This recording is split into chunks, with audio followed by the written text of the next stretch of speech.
Hi, this is Margarita. I've been working with Interalia for the past 3 years now. I was initially recruited to supervise the production of Positively Different Souls Film Festival, and now I'm working with Boyka and Nikos and some other parts of the team with a common goal to design and implement projects that have to do with art-based learning and non-formal learning, basically.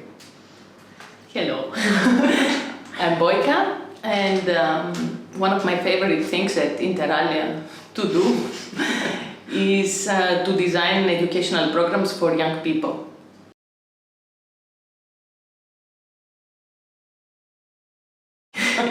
I will start one step back, because as a trainer in non-formal education is a thing, is an approach, is an idea, a philosophy that I truly believe in. And generally what I like the most is that it doesn't come to reject something, the formal education in this case, but to complement, to offer something that was missed in the course of the years. So in this way, as all our work here is based on non-formal education and on non-formal methods, we came to see that art is generally an easier and more persuasive way to connect to young people. So in the design of the educational programs that I mentioned, we have come to see that with art it works better, it works easier, and somehow young people, but also us, we can all trust, we can all connect in a more direct way.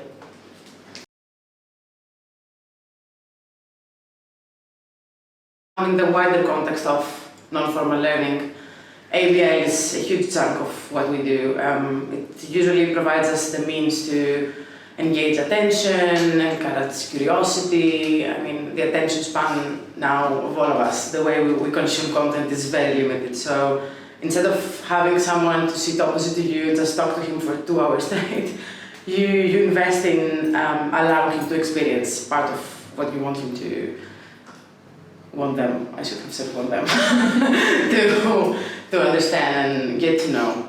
That's what we're trying to do with the festival, and that's what we're doing with Youth Going Live.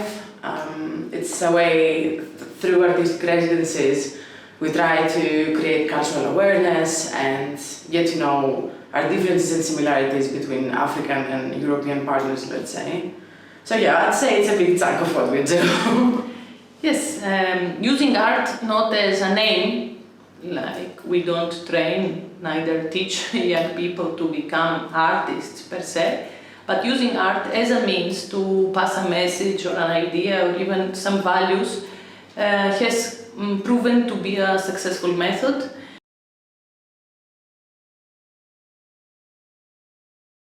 Normally, take a theater, dance, music, whatever, it is the thematic or the field that is most of the time used as a basis, and then we can improvise or experiment in whichever direction we might want.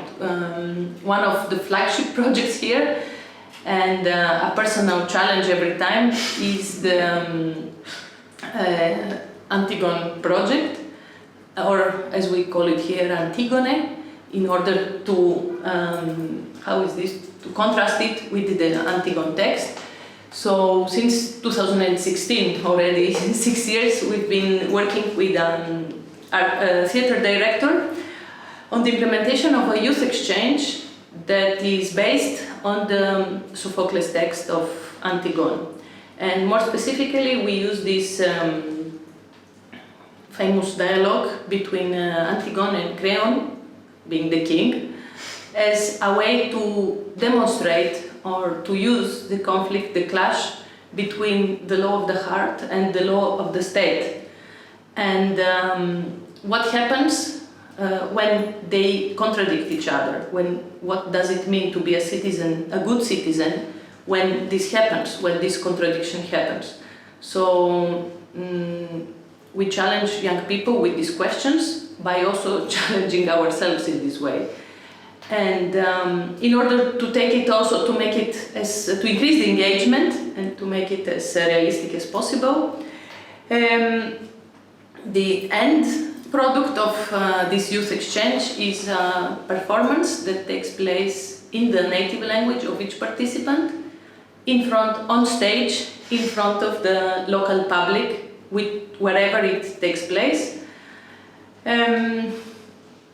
Yes, so it's not just a conversation that is good for a start, but it is an actual challenge. It's not a simulation of a theater experience. It is an actual challenge where young people are invited, are provoked to take the role, to live it, to accept it, and to take it out in their own language, in their own words, in their own way, in front of actual public.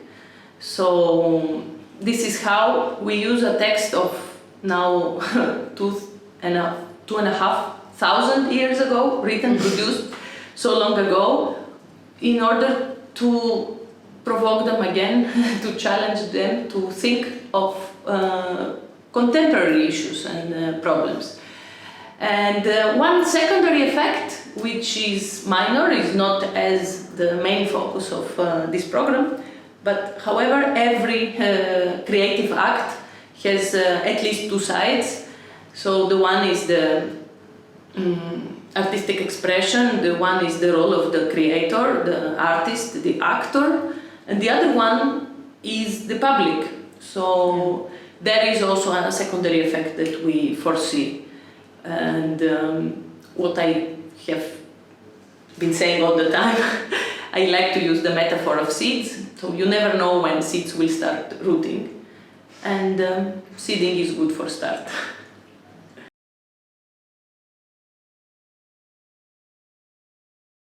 Well, I mean, it's extremely challenging to measure the impact in any discipline.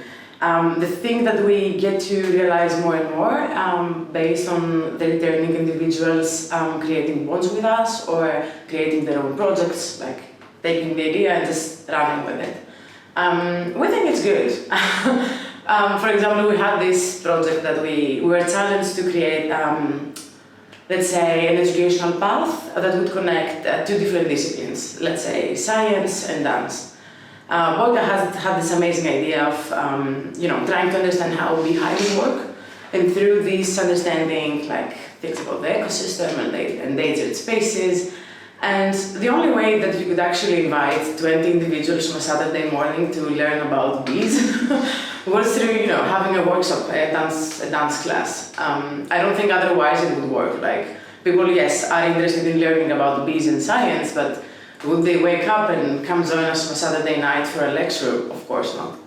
So yeah, there are like some factors that we can measure or try to understand, and yeah, we think it's going. Yes, a major issue is the wishful thinking. So we like to deal with this field, so we believe it has a good impact. But I think also the experience here, it speaks for itself, because we came to use art, all the types of fields of art that we have mentioned already, let's say the hard way, because in the past we were more focused on political engagement and on civic education, which is still very strong part of our curriculum and of our overall vision. However, it's very hard, so young people are hungry and thirsty for new ideas, for dynamics, for new experiences. Therefore, starting a conversation about the benefits of voting probably is not very engaging and not very exciting for them. However, demonstrating the benefits of social participation through participation itself, it has come to be much more productive and to work to impact on a number of levels. So therefore, yes, although we don't have a concrete measure of this, we tend to believe that the impact is bigger and long-lasting.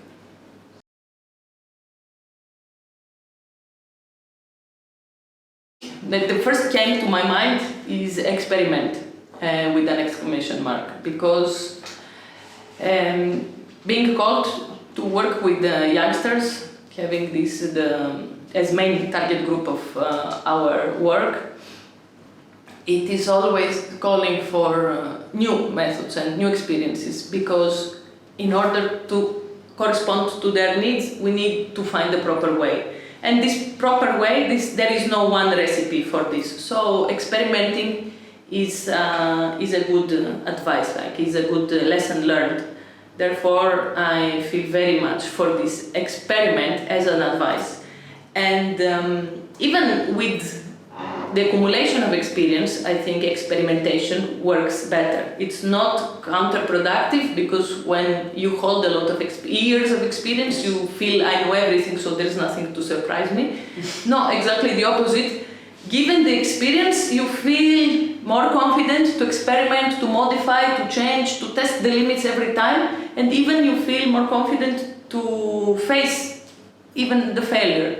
Because even from the methods, the approaches, the experiments that don't eventually work for us, there is something to learn. Therefore, my tip is just one: experiment. Yeah, I also think it's very important to keep in mind that every circumstance is very different. Like if you apply the same laboratory path in different contexts, it will have a different process and a different result, most likely. You have to be careful with that. You have to be responsive. Like you have to understand and read the room every time you apply this new thing. For me, this is what they say: agile marketing and management. This is it. Like every time it's different, and it should be different. It takes different things for every case to work. So, yeah. Again, going back to young people, I take this to say that yes, when you face young people as individuals, as bearers, as representatives of their own, of the uniqueness they bring, they know it, they feel it, they sense it, and they will respond. If they feel you treat them the way you treated young people 20 years ago, they know it and they don't correspond. So there is no sense. You can spend with them hours and hours and nothing would happen. So that's why yes, adding value, adding every time something from yourself on the process is something that personifies probably, and I don't know if it will guarantee success, but for sure it will guarantee a direct connection which we pursue.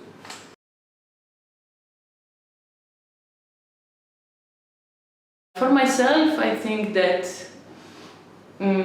yes, by challenging young people through art, although me myself I'm so far from being an artist, creates this direct connection that I just mentioned. It brings me closer to what's going on, and this self-expression, unlocking or release of energies is somehow happening in front of our eyes. And yeah, all in all, art-based learning is a rewarding process that contributes to the personal development of the youth worker as much as of the youngsters. So I think this is my motivation. Yeah, I was planning to say the same. Like, I'm not an artist and I have no very profound practical talents. And I also feel very awkward at many social circumstances. So yeah, I guess it's self-development. Like, it really pushes you in understanding yourself and finding ways to deal with anxiety and how you present yourself and how you carry yourself. So yeah, what's it said? We agree.